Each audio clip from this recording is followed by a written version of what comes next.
respected Prime Minister, Perdana Menteri of India, Narendra Modi, to deliver his opening remarks. Please. Delighted to have Prime Minister Narendra Modi, who is a friend of ASEAN and me personally. And I think, thank you very much. Welcome to this ASEAN meeting. And we have had a series of meetings today. And ASEAN-India dialogue relations for us remain a force for stability, for mutual prosperity, and with your strides in economic advancement in various fields, I'm sure it will be beneficial both to India and ASEAN. It is my honor, therefore, to invite my respected Prime Minister, Perdana Menteri of India, Narendra Modi, to deliver his opening remarks. Please. Your Excellency, प्रधानमंत्री और मेरे मित्र अनवर इब्राहिम जी, Your Majesty, Excellencies, नमस्कार। आपने ASEAN परिवार के साथ फिर एक बार मुझे जुड़ने का अवसर मिला है। मुझे बहुत खुशी हो रही है। आसियान की सफल अध्यक्षता के लिए मैं प्रधानमंत्री अनवर इब्राहिम को हार्दिक बधाई देता हूं। भारत के कंट्री कोऑर्डिनेटर की भूमिका कुशलता से निभाने पर फिलीपींस के राष्ट्रपति मार्कोस का धन्यवाद करता हूं और आसियान के नए सदस्य के रूप में तिमोर लेस्टे का स्वागत करता हूं।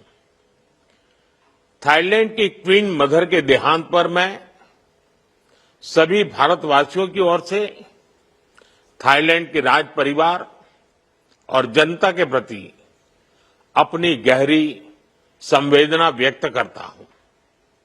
फ्रेंड्स, भारत और आसियान मिलकर विश्व की लगभग 1/4 जनसंख्या को रिप्रेजेंट करते हैं। हम सिर्फ ज्योग्राफी ही शेयर नहीं करते, हम गहरे ऐतिहासिक संबंधों और साझे मूल्यों की डोर से भी जुड़े हुए हैं। हम ग्लोबल साउथ के सहयात्री हैं। हम केवल व्यापारिक नहीं, सांस्कृतिक साझेदार भी हैं।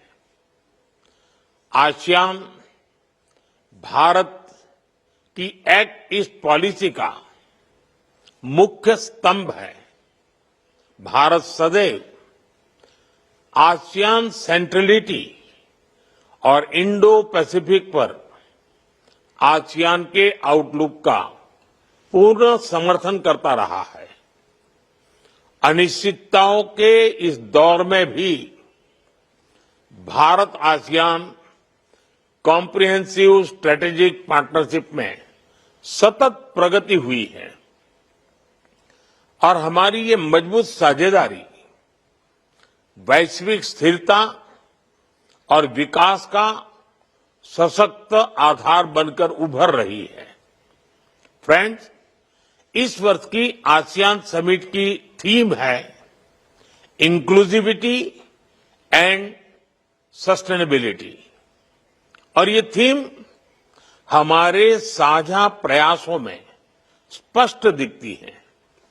चाहे वो डिजिटल इंक्लूजन हो या फिर मौजूदा वैश्विक चुनौतियों के बीच फूड सिक्योरिटी और रिजिलिएंट सप्लाई चेन सुनिश्चित करना।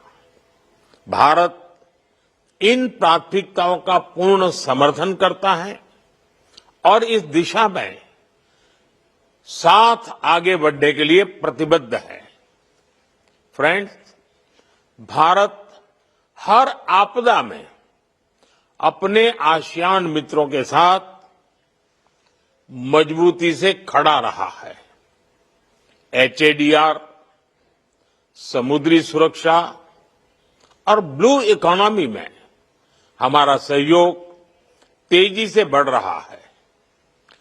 इसको देखते हुए हम 2026 को ASEAN India year of maritime cooperation घोषित कर रहे हैं। साथ ही हम education, tourism, science and technology, health, green energy और साइबर सिक्योरिटी में आपसी सहयोग को भी मजबूती से आगे बढ़ा रहे हैं। अपनी साझा सांस्कृतिक विरासत को संजोने और पीपल टू पीपल संबंधों को मजबूत करने के लिए हम साथ मिलकर काम करते रहेंगे। फ्रेंड्स, 21वीं सदी हमारी सदी है, भारत और आसियान की सदी है। मुझे विश्वास है कि आसियान कम्युनिटी विजन 2045 और विकसित भारत 2047 का लक्ष्य पूरी मानवता के लिए एक उज्जवल भविष्य का निर्माण करेगा। आप सभी के साथ भारत कंधे से कंधा मिलाकर इस दिशा में काम करने के लिए प्रतिबद्ध है। बहुत बहुत धन्यवाद।